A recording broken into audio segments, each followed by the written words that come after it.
kaibigan ay umiibig sa lahat ng panahon at ang kapatid ay pinanganak na ukol sa kasakunaan.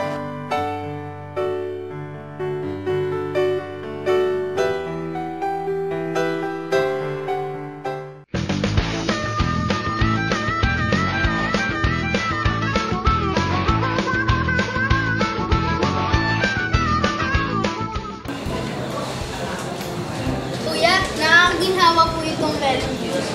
Bakit po kaya? Matubig kasi ang melon dahil yun ang kailangan ng ating katawan, lalo na pag naglalabas tayo ng pawis. Opo, naalala ko po yung sabi ng teacher ko na dapat daw po na mapalitan yung tubig natin sa katawan para hindi tayo ma-dehydrate. Tama, pero hindi lang naman melon. Ito pa ang iba't ibang prutas na uso ngayon na marapat nating kainin dahil sa mabuting dulot nito sa ating mga katawan. Alam nyo ba ng mga matutubig na prutas ang uso ngayong tag-init? Dahil sa kailangan ng ating katawan na mapalitan ng tubig na nawala dahil sa paglabas ng ating mga pawis. Pero bukod yan, alam nyo ba ang iba pang benefits na makukuha natin sa mga ito?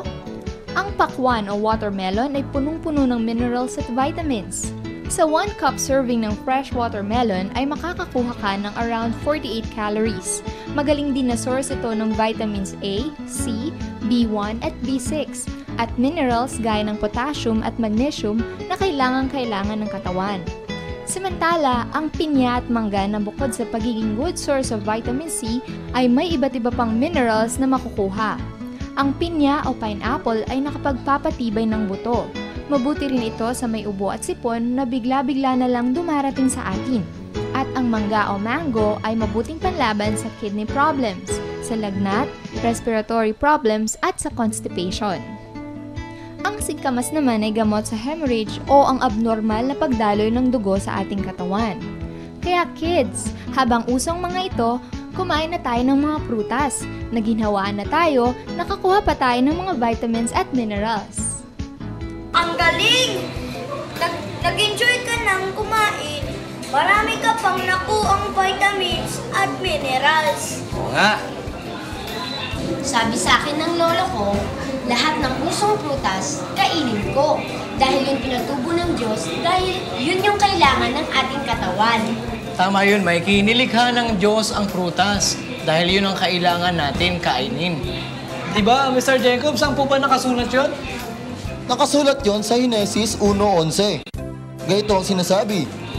At sinabi ng Diyos, lupa ng damo, pananim na nagkakabinhi, at na namumunga, ayon sa kanyang pagkakahoy. Nataglay ang kanyang binhi sa ibabaw ng lupa at nagkagayon. At ang lupa ay sinibulan ng damo, pananim na nagkakabinhi, ayon sa kanyang pagkapananim, at ng punong kahoy na namumunga, nataglay ang kanyang binhi, ayon sa kanyang pagkakahoy at nakita ng Diyos na mabuti. Kaya dapat tayong kumain ng prutas dahil ito ang gusto ng Panginoon na kainin natin. Tama yun, Joshua. Dami nating napag-aralan at natutunan. Meron po akong naalalang talata kay Eric. Ano yun, Cheska? Sa Santiago 1:22. Sige, basahin mo nga.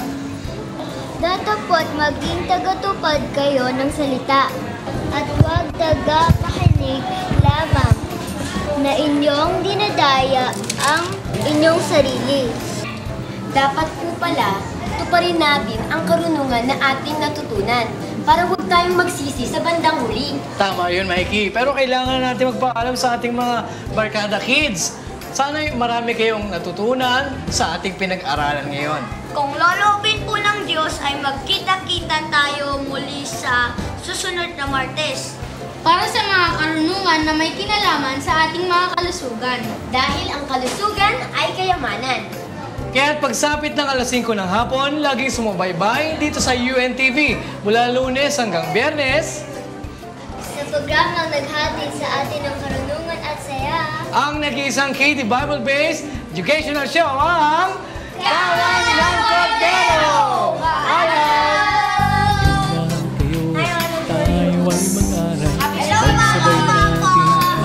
Kahit tayo prutas!